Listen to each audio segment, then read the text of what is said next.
Assalamualaikum warahmatullahi wabarakatuh. Alhamdulillahirabbil alamin. Assalatu wassalamu ala hadzal nabiyil karim habibina Muhammad wa ala alihi wa sahbihi ajmain, amma ba'd. Yang saya hormati Ketua dan pimpinan Majelis Syuro yang hadir pada kesempatan yang berbahagia ini, rekan-rekan pengurus DPP Partai Bulan Bintang, rekan-rekan pengurus badan-badan otonom, ketua-ketua wilayah, ketua-ketua DPC, adik-adik yang hadir pada kesempatan yang berbahagia ini. Marilah kita bersama-sama memanjatkan puji dan syukur kehadirat Allah Azza wa Jalla. Hari ini kita berkumpul bersama-sama pada tanggal 18 Ramadan tahun 1443 Hijriah. Kita bersama-sama berkumpul dalam rangka berbuka puasa bersama dan sekaligus juga memperingati Nuzulul Quran. Kebetulan pada hari ini Pak Sekjen, Pak Afrian Sahnur ulang tahun yang ke-50. Sekaligus kita ucapkan selamat berulang tahun kepada beliau. Semoga sehat walafiat, panjang umur, murah rezeki, dan terus aktif dalam mengurus dan mengelola Partai Bulan Bintang yang kita cintai ini. Hadirin dan hadirat yang saya muliakan, tema kita pada saat memperingati Nuzulul Quran tidak terlepas daripada kaitannya dengan bulan suci Ramadan. Kalau kita membaca ayat-ayat Al-Quran di dalam surah Al-Baqarah yang berkaitan dengan ibadah puasa ini, ada ayat-ayat Allah SWT yang antara lain mengatakan, Syahrul Ramadan allazi unzila fihil Qur'an hudan linnas wa bayyinatin minal huda wal furqan.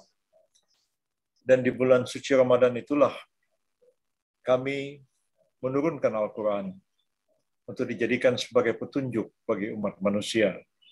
Dan penjelasan atas petunjuk itu, serta sesuatu yang membedakan antara kebenaran dengan kesalahan. Sepotong ayat itu sangat penting artinya untuk kita renungkan bersama-sama pada saat kita memperingati Nuzulul Quran dan dikaitkan dengan kehidupan umat Islam pada umumnya dan keberadaan kita sebagai keluarga besar Partai Bulan Bintang. Allah Ta'ala telah mengatakan bahwa Dia menurunkan Al-Quran di bulan suci Ramadan. Dan fungsi Al-Quran itu adalah untuk dijadikan sebagai hudal linnas, sebagai petunjuk bagi umat manusia, dan penjelasan serta sesuatu yang akan membedakan antara kebenaran dan kesalahan. Manusia itu memang dikaruniai dengan akal, pikiran, dikaruniai dengan hati nurani, dan dalam hidupnya punya pengalaman-pengalaman, baik pengalaman-pengalaman pribadinya, pengalaman-pengalaman masyarakatnya, maupun pengalaman-pengalaman yang diwariskan oleh generasi-generasi terdahulu. Dan semua pengalaman-pengalaman, pengetahuan, perasaan, pikiran yang ada pada diri kita itu membentuk kepribadian kita, membentuk kebudayaan kita, membentuk sifat-sifat kepribadian kita sehari-hari, dan semua itu ada pada manusia. Tapi semua itu oleh Allah Ta'ala dikatakan belumlah cukup. Belum cukup manusia itu hanya mengandalkan akal pikirannya, mengandalkan perasaannya, dan mengandalkan pengalamannya. Manusia itu memerlukan satu petunjuk yang bersifat universal. Karena itulah Al-Quran diturunkan sebagai hudal linnas wa bayyinatin minal huda, sebagai petunjuk dan penjelasan atas petunjuk yang diberikan itu.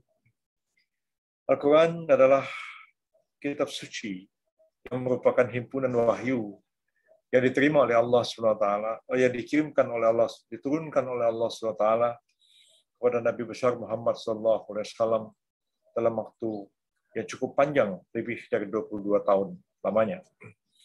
Para sejarawan Muslim mengatakan Al-Quran itu diturunkan seayat demi seayat selama 22 tahun, 22 bulan, dan 22 hari.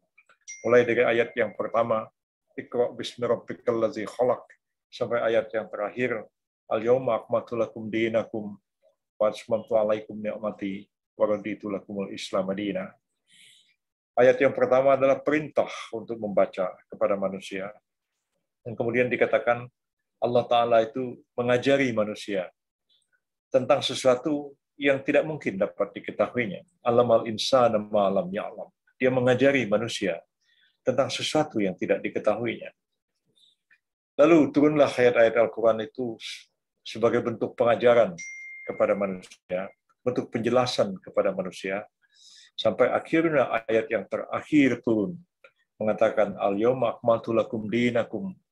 Pada hari ini telah aku sempurnakan bagi kalian agama kalian, dan telah aku cukupkan segala nikmatku kepada kalian. Telah aku ridhoi Islam itu menjadi sebuah agama. Jadi dengan itu lengkaplah petunjuk yang universal itu diberikan kepada kita. Wahyu ada kata-kata. Beda dengan agama Kristen. Agama Kristen itu wahyu itu bukan kata-kata. Wahyu itu bukan kitab Injil menurut keyakinan Kristen. Yang wahyu itu adalah tubuh Nabi Isa itu sendiri. Ya, yang dilahirkan dengan cara yang tidak lazim, kemudian mati di tiang salib untuk menebus dosa manusia menurut keyakinan Kristen, dan itulah wahyu. Bermula adalah logos, kalam, dan dia telah berubah menjadi daging yang hidup.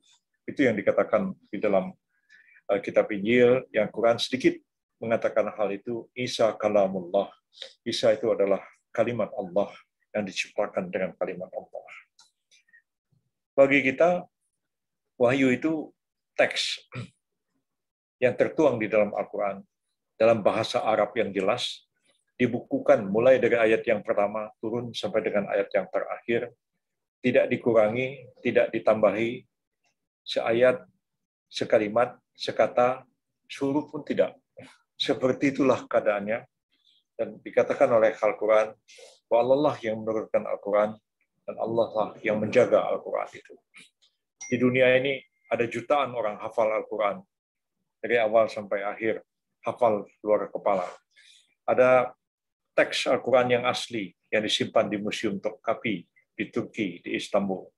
Teks yang ditulis ketika turun seayat demi seayat itu, dan dikumpulkan, dikodifikasikan, atau dihimpun pada masa Khalifah Utsman bin Affan. Teks aslinya itu masih ada di Turki, disimpan sampai sekarang, dan menjadi rujukan Al-Quran bagi semua umat manusia di dunia ini. Di samping itu, ada mikrofilm, ada macam-macam cara untuk menyimpan, mendokumentasikan sesuatu.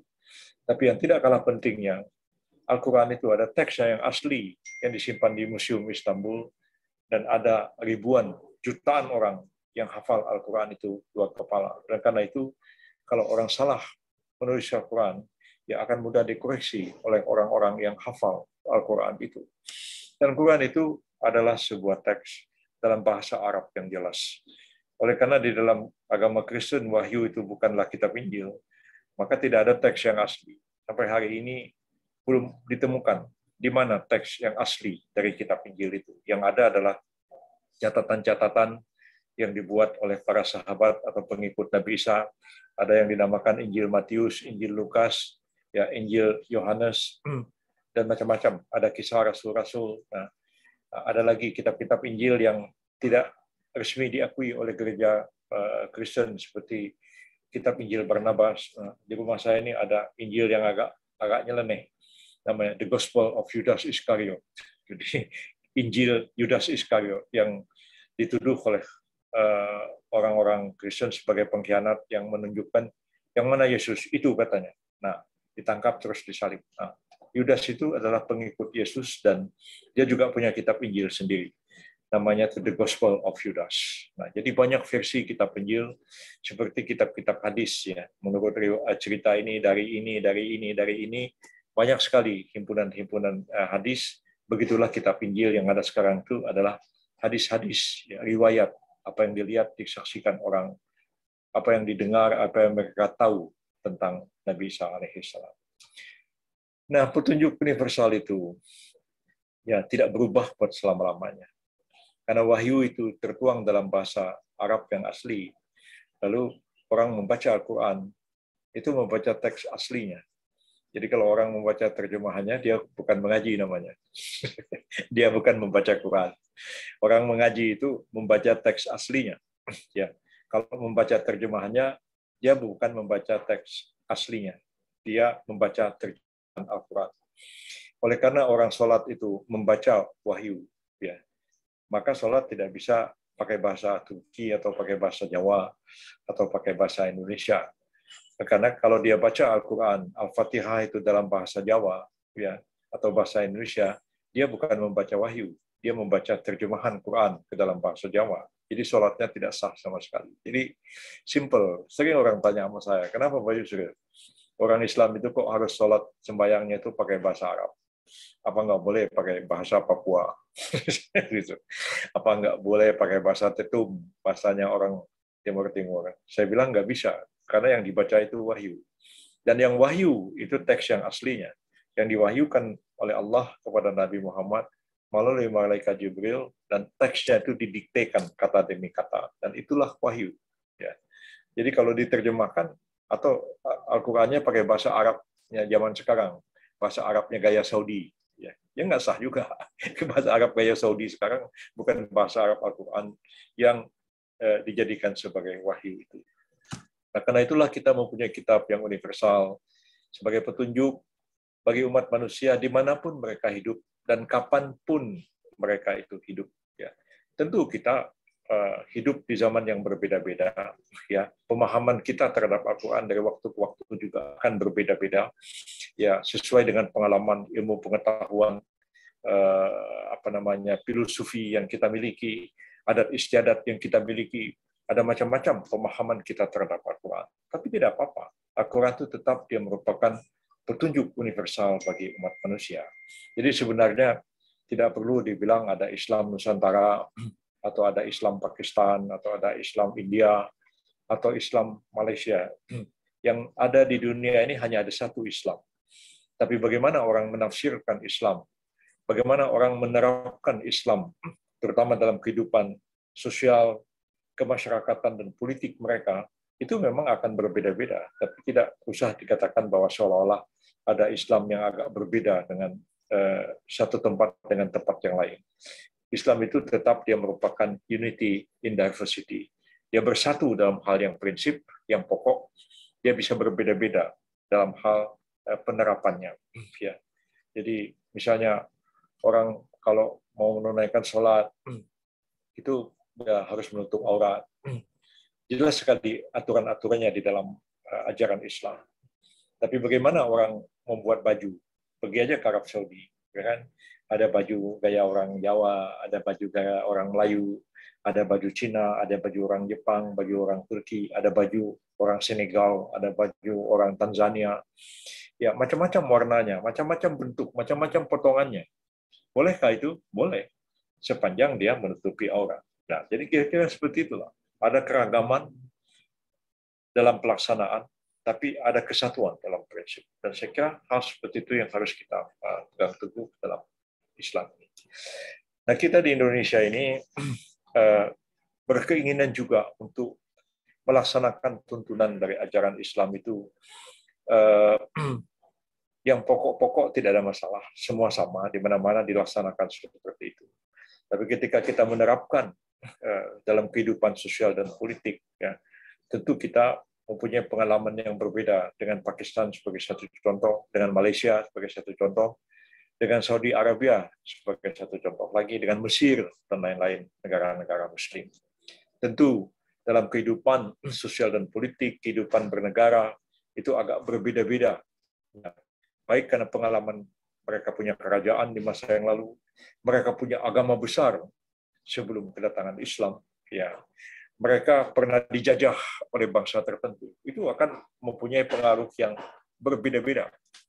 Dalam hal hukum misalnya, ya, hukum yang diterapkan di Malaysia, hukum Islam yang diterapkan di Pakistan ataupun di Indonesia, itu pasti ada perbedaan-perbedaan dalam ijtihad. Kenapa? Karena pengaruh dari penjajahan Inggris di India dan Pakistan dan Malaysia, dan juga pengaruhnya terhadap Belanda terhadap Indonesia. Jadi kalau kita pergi ke pengadilan agama, hukum materialnya itu menggunakan kitab-kitab fikih atau kompilasi hukum Islam, tetapi hukum acaranya itu menggunakan HIR, hukum acara Hindia Belanda. Jadi seperti itu. Di Pakistan juga begitu, ya. Hukum pidana di Pakistan dulu diterapkan menggunakan hukum pidana Islam, tapi hukum acara pidananya menggunakan hukum acara pidana Inggris. Dan karena itu ada juri di pengadilan Pakistan seperti di pengadilan Amerika Serikat. Nah, jadi pengaruh penjajah juga bisa berbeda. Ya, seperti Anda tahu misalnya di Timur Timur, itu tidak lama Timur Timur itu bersatu dengan Indonesia. Tapi ketika Timur Timur merdeka sendiri, ya lepas dari Indonesia, ya KUHP Timur Timur, kemudian hukum acara pidana Timur Timur itu masih menggunakan hukum acara pidana Indonesia.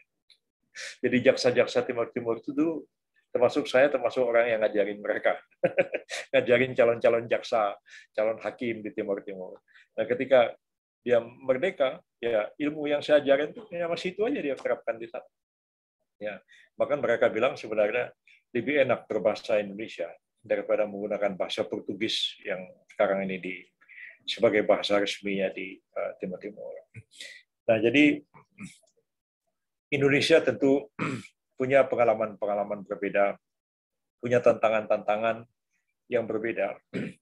Lalu kita di sini kita mendirikan partai politik sebagai satu tujuan, sebagai satu alat untuk mencapai tujuan. Partai politik itu bisa ada, bisa tidak ada. Di Saudi Arabia tidak ada partai politik, tidak apa-apa, ya boleh aja. Di negeri kita ada partai politik, ya macam-macam partai politiknya. Dan dikatakan oleh Al-Quran, masing-masing kelompok di antara umat manusia itu ada sesuatu yang lebih dipentingkannya dibandingkan dengan yang lain. Tidak apa-apa, dikatakan Quran, maka fastabiqul khairat, dan berlomba-lombalah kalian dalam berbuat kebaikan.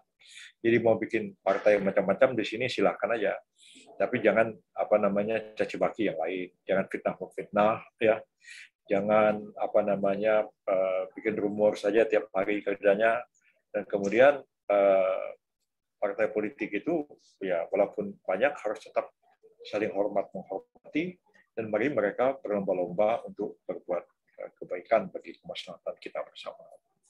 Nah, PBB ini sebagai partai Islam, mungkin ditanya, apa bedanya PBB ini dengan partai Islam yang lain? Dengan P3 apa bedanya? Dengan PKB apa bedanya? Dengan PAN apa bedanya? Ya, jawabannya seperti yang dikatakan Al-Quran. Dan tiap-tiap kelompok di antara umat manusia itu ada ya yang lebih dipentingkannya dibandingkan dengan yang lain. Nah, karena itu berlomba-lombalah untuk berbuat kebaikan. Jadi barangkali ya bagi orang PKS barangkali ya pakai baju koko terus pakai jenggot, ya, pakai jubah itu dipentingkan. Bagi PBB sih enggak. Mau pakai jenggot, mau pakai baju koko silahkan, mau pakai baju Arab silahkan, mau pakai belangkon kayak Pak Mas Duki itu ya silahkan, mau pakai pelangkon nggak ada masalah ya. Ya, jadi kita sepanjang menutup aurat. Jadi dalam hal berpakaian kita tidak ada sesuatu yang dipentingkan. Ya, kita sama aja, mau pakaian apa boleh aja begitu ya. Sepanjang memenuhi kaidah-kaidah menutup aurat dan kemudian menghormati kesopanan yang ada di tengah-tengah masyarakat kita. Nah, jadi masing-masing itu ada perbedaan-perbedaannya. Ya, PKB misalnya ada apa yang dipentingkan? Ya, melaksanakan kaidah-kaidah Islam sesuai dengan tuntunan fikih 4 mazhab, wabil khusus fikih mazhab Syafi'i. Ya, kalau PBB ya berijtihad, ya tetap bermazhab Syafi'i, tapi berijtihad untuk ya melaksanakan tuntunan ajaran Islam dalam kehidupan hukum itu, ya yang diijtihadkan dan dituangkan ke dalam hukum negara Republik Indonesia. Ya, itu yang menjadi concern dan perjuangannya PBB. Yang lain-lain sama, berjuang untuk menegakkan keadilan, berjuang untuk menegakkan hak asasi manusia, berjuang untuk menghormati keragaman, menghormati perbedaan, itu kita lakukan. Dan sejak dulu ya, karena PBB itu mewarisi ideologi dan cita-cita dari perjuangan Partai Masyumi dahulu, PBB itu menghormati kemajemukan dan menghormati keragaman di tengah-tengah masyarakat kita. Dan itu alamiah. Ya, karena Al-Quran mengatakan Allah itu menciptakan manusia itu bersuku-suku dan berbangsa-bangsa supaya mereka kenal mengenal satu sama lain. Dan diingatkan sesungguhnya yang paling mulia di sisi Allah adalah mereka yang paling bertakwa kepadanya. Jadi kita biasa saja, ya, sukunya banyak, ya, bahasanya beda-beda, agamanya pun beda-beda. Nah, kita barangkali banyak, kita lah ambil contoh, suami istri, ya ngomong pakai bahasanya sendiri-sendiri, ya nggak bisa komunikasi. Ya, suaminya orang Batak misalnya, istrinya orang Jawa, ya. Suaminya ngomong Batak melulu, istrinya ngomong Jawa melulu, ya nggak nyambung. Ya kira-kira begitulah, ya. Jadi ada perbedaan itu, ya kita saling menghargai, ya kan. Istrinya orang Jawa, nah suaminya orang Padang, ya makan rendang, makan cabai pedas-pedas dulu. Nah istrinya orang Solo, makannya makan gudeg manis-manis. Aduh, suaminya bilang, aduh capek saya makan manis-manis begini. Ya, jadi itu pun sudah berbeda-beda. Dan kita belajar dengan perbedaan itu, saling menghormati, saling menghargai satu dengan yang lain. Begitu juga dalam hal agama. Ya. Kita nggak seperti negara lain, Saudi Arabia misalnya, yang penduduknya itu orang Arab Saudinya sendiri, yang Muslim semua tentu. Turki itu, walaupun sekuler, ya, tingkat Islamnya itu lebih tinggi dari Indonesia. Indonesia mungkin hanya sekitar 88%. Turki itu 99%. Ya. Tidak ada orang Turki yang tidak Muslim. Mereka bilang, walaupun sekuler otaknya. Ya. Yang nggak Muslim itu pasti bukan orang Turki, yang ada Turki. Misalnya mereka orang Armenia, atau mereka orang Siprus. Nah, ada di Turki. Tapi kalau orang Turki itu nggak ada yang nggak Muslim. Betapapun otaknya itu sekuler, ya nggak ada orang Turki itu yang tidak Muslim. Jadi ya seperti itu gambarannya. Nah, jadi kita biasa menghadapi perbedaan itu. Ya, kita ini terdiri dari pulau-pulau ribuan, begitu sukunya berbeda-beda. Ini bangsa yang paling unik di dunia ini, ya seperti bangsa kita ini. Dan kita bersyukur agama Islam itu agama yang dianut secara mayoritas dan agama yang toleran kepada yang lain.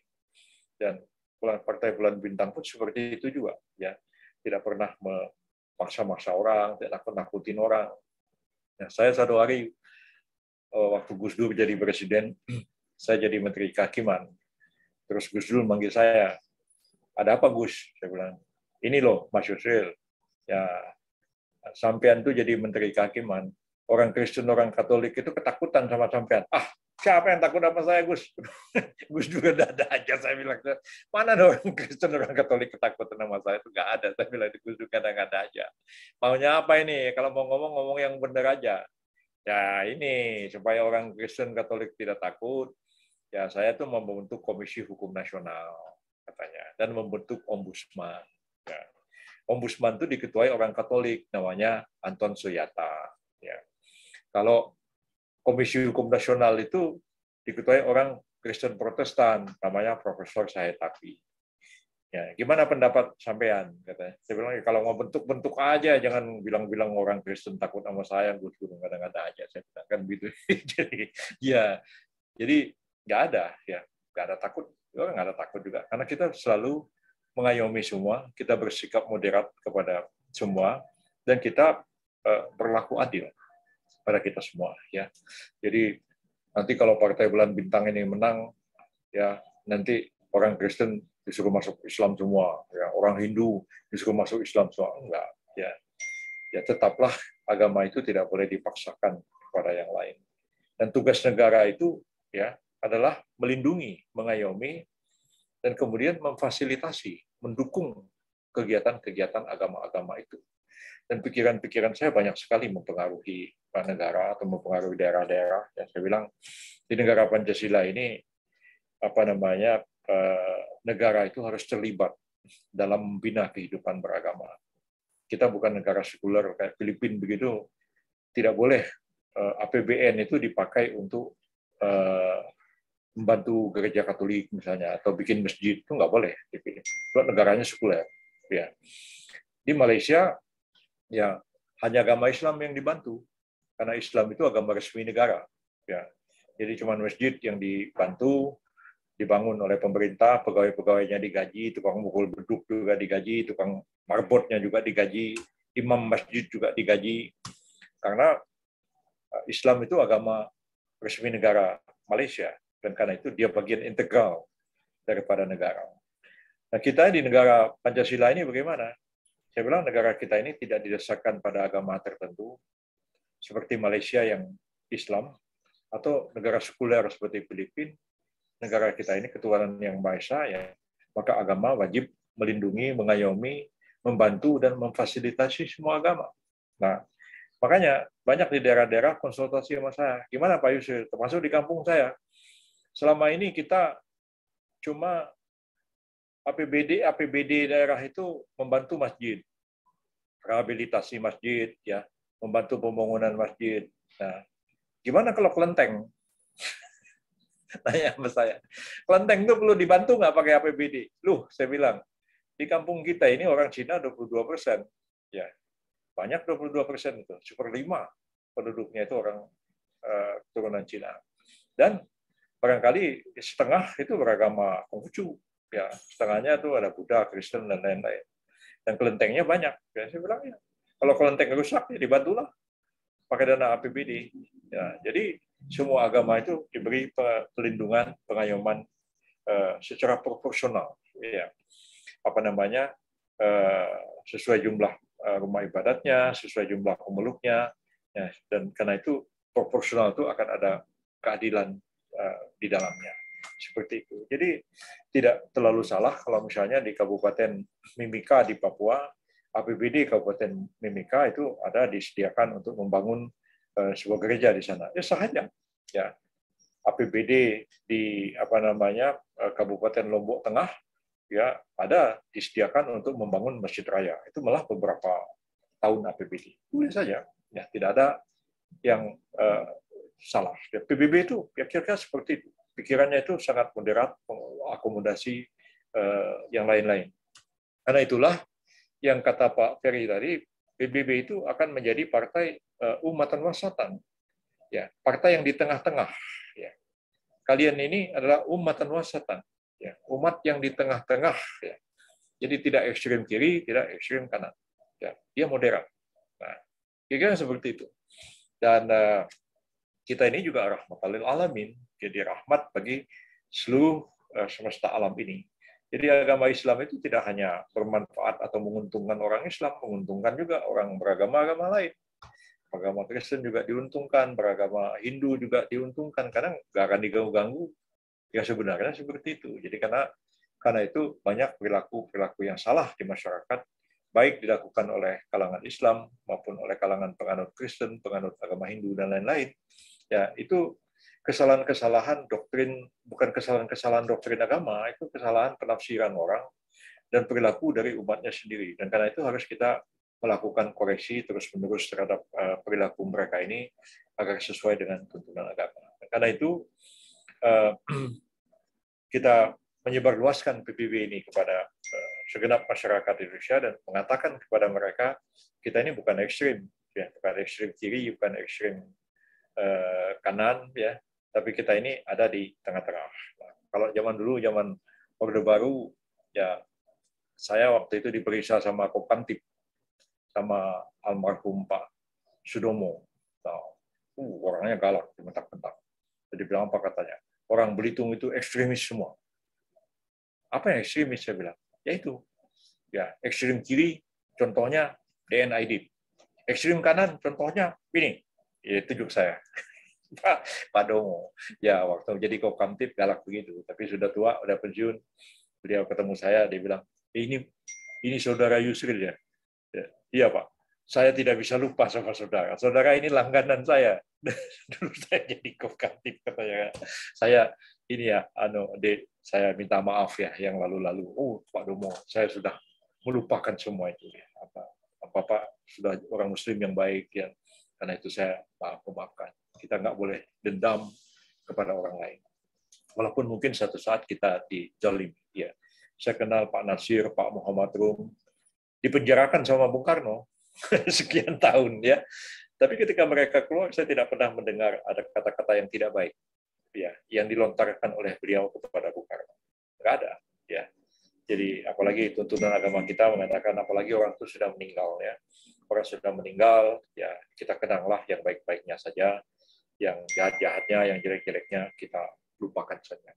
Dan saya kira Nabi pun mengatakan kalau kamu berbuat baik, ya lupakanlah. Ya.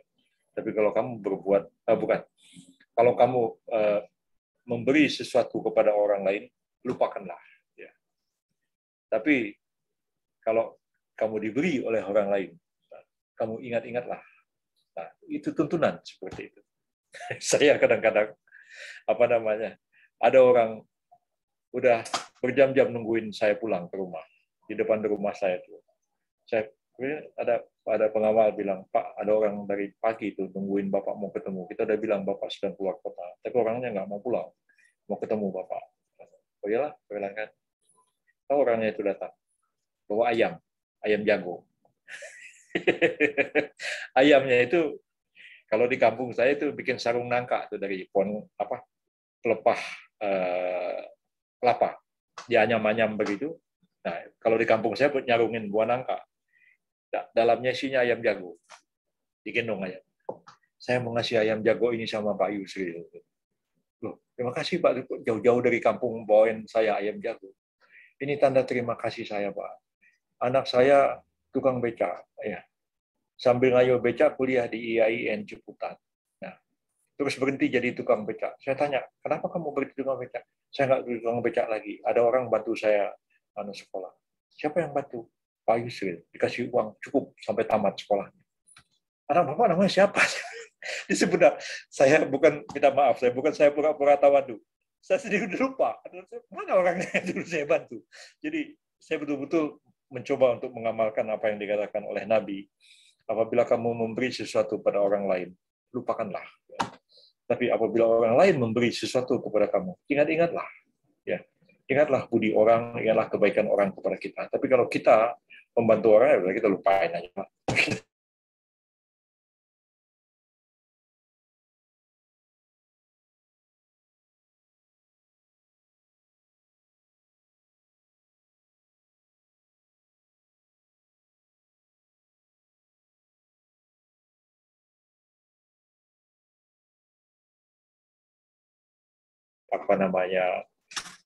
Bedanya ngebom sana ngebom.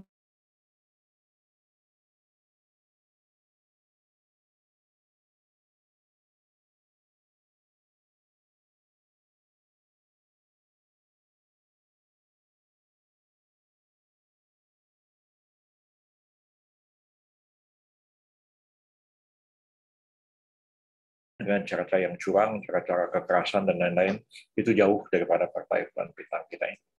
Saya kira itulah yang dapat saya sampaikan pada kesempatan yang baik pada sore hari ini. Mudah-mudahan ada manfaatnya bagi kita bersama pada saat kita memperingati Nuzul Quran, kita bersatu-rahim, berbuka puasa bersama, dan Pak Sekjen ulang tahun, sekali lagi kita ucapkan selamat ulang tahun kepada beliau, dan semoga Allah SWT memberikan rahmat, taufik, dan hidayahnya kepada kita yang hadir maupun yang tidak hadir.